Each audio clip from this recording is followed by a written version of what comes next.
3, 2, 1. Monkey.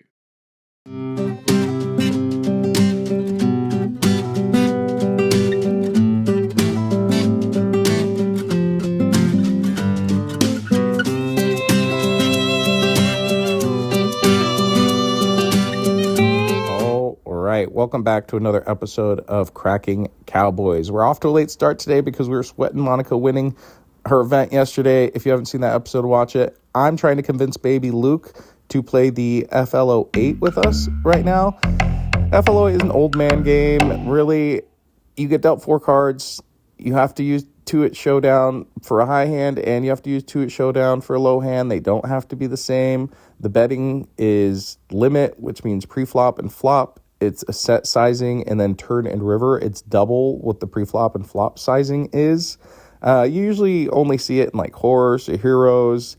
It's not that often that you see a standalone event, but last season this event had 10K up top, and it's a 240. So a good turnout in this neck of the woods.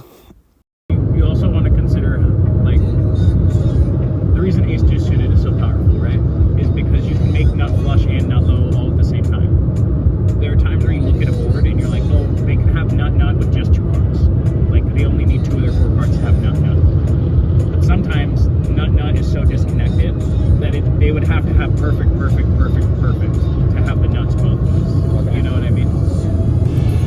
I was able to convince baby Luke to play the FLO8, so me, him, and Bodie are all going to go register that.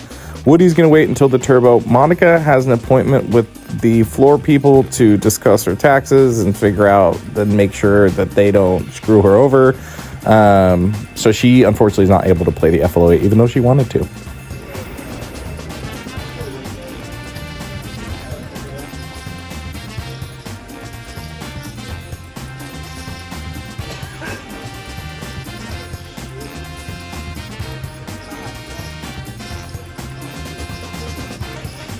He's all in for a single red chip.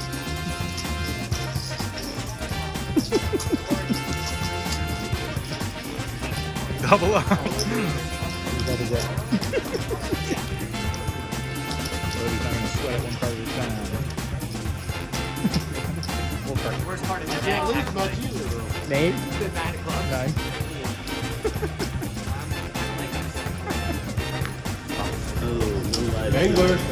Dangler. Like, I'm dead. You know, like, well, you got now. This is the look of someone who just went out at someone for their tournament life. All right, gang. We're all together. Monica's behind the camera. Bodie and I are still in the FLO8. Bodie's a little pissed about it because he tried to bust in time to be able to max late register the turbo, but instead he made runner quads off of his 1 chip and then spun it up a little bit. Baby Luke, thank you so much for playing. He's the only one who plays both events. I hope he had fun. He said he did. Woody is hopping in the turbo, as is Monica. Let's go! I'm looking for James G. That's a wheel feature. 192 James G. The feature? To the main stage.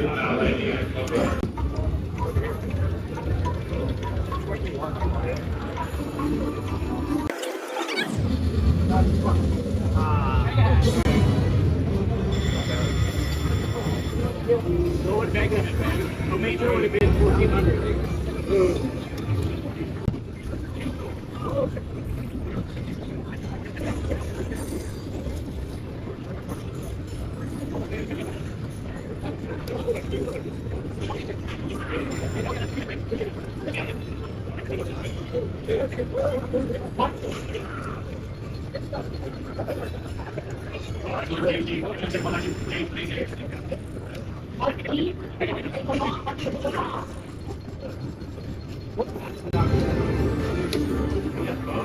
Now it loads. Now the thing's $37, isn't it? Yeah, like, see how I was saying the minimum 15. Yeah, $37. Yeah. $77 feature. We run like my 7th spin, so $80.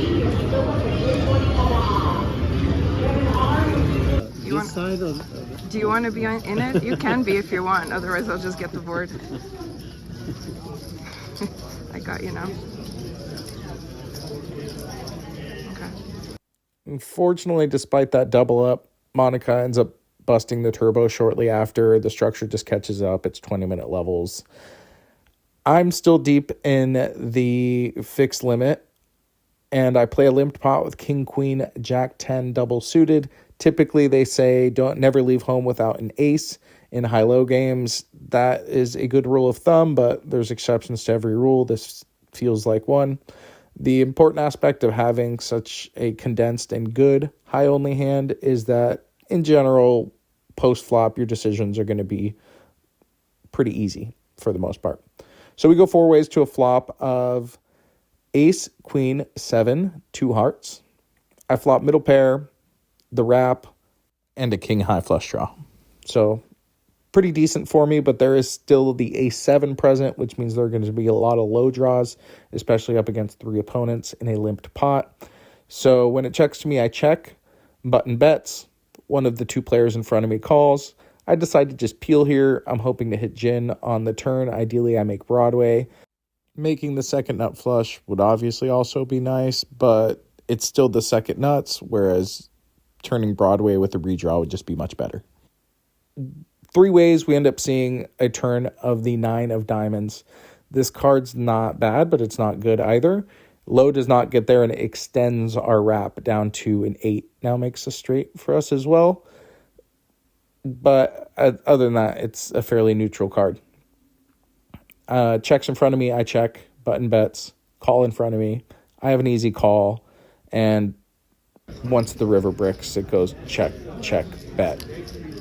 Call, I fold. And it's kind of a standard hand, but it's the one we got on film. Woody's in a 3-bet pot in the turbo. 10K pre, bet 12,000 flop. Looks like river ace. Normal plan. Makes it about 25K. And gets a fold. That hand was massive. It was a 5-way pot. Oh, he had the higher straight with 3-6. Yeah, exactly. Oh, that's so fucking annoying. Yeah, so I hit gin on the turn. Not nut. Yeah, he had nut low, yeah.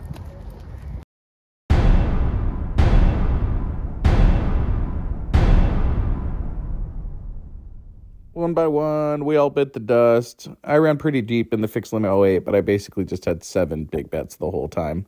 Bodie ended up playing cash while he was waiting for me, as did Monica. Monica won a little bit of money. Bodie did not, and we can hear just how much Bodie likes cash I've here. never had like one of those sessions. I've never had one of those sessions where I'm just like, oh, like fucking cash is sweet. I'm up fucking $2,000. Yeah. Like I've won a couple hands. Nope, never. Just like the stupidest game ever. Just repetitive nonsense. People floating you too wide, so you just have to nut pedal and at like 1-3. Yeah. You can't bluff. Monica, Bodie, and I are heading back to Washington. We're going to stay the night at Bodie's, and we actually have a plan to go on a little mini vacation. We're going to skip the Heroes, which is unfortunate because I final tabled it before, but we have to miss the seniors anyways, so it works out.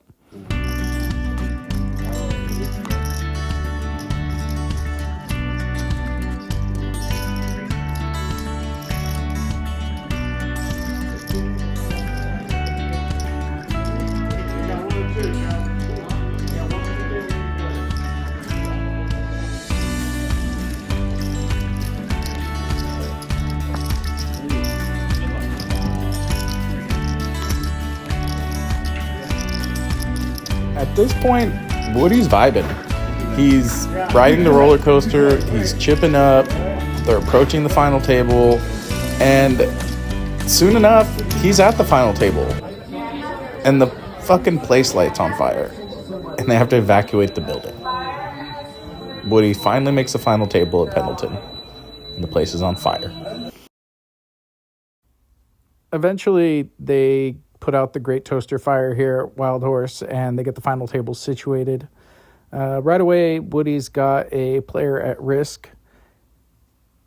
He's got the better end of it, and he holds to eliminate a player and find a ladder.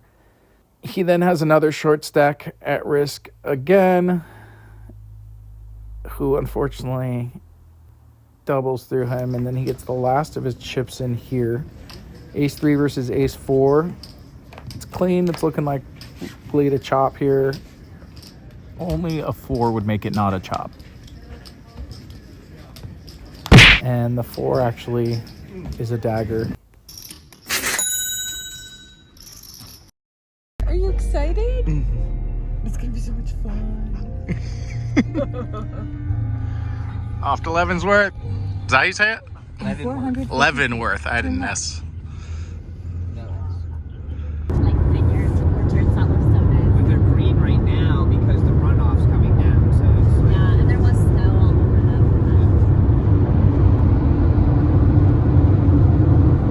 we're not in Hopsville yet. We're about to be that.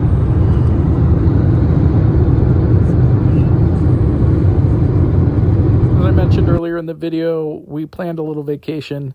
This is our lodging in our cottage at Leavenworth. It was super nice. We ended up using the hot tub, playing some games, doing some shopping. I'll go ahead and let the film roll here, and you can check out the town. It was a great recharge for us. So we just got to forget about poker for a day and a half. Who did that?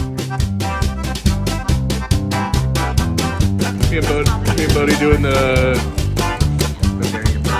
Bavarian Brat Challenge, dude. We're shutting it down. And Monica's doing the double schnitzel extra gravy challenge, as it turns out. Yeah. Me and Bodie crushed it. Crushed it, dude. Crushed it, dude. Sausage is gone. Nobody should have to eat that much sauerkraut. Yeah. Mashed potatoes, everything else is done. Yeah. Toasted.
That's a wrap.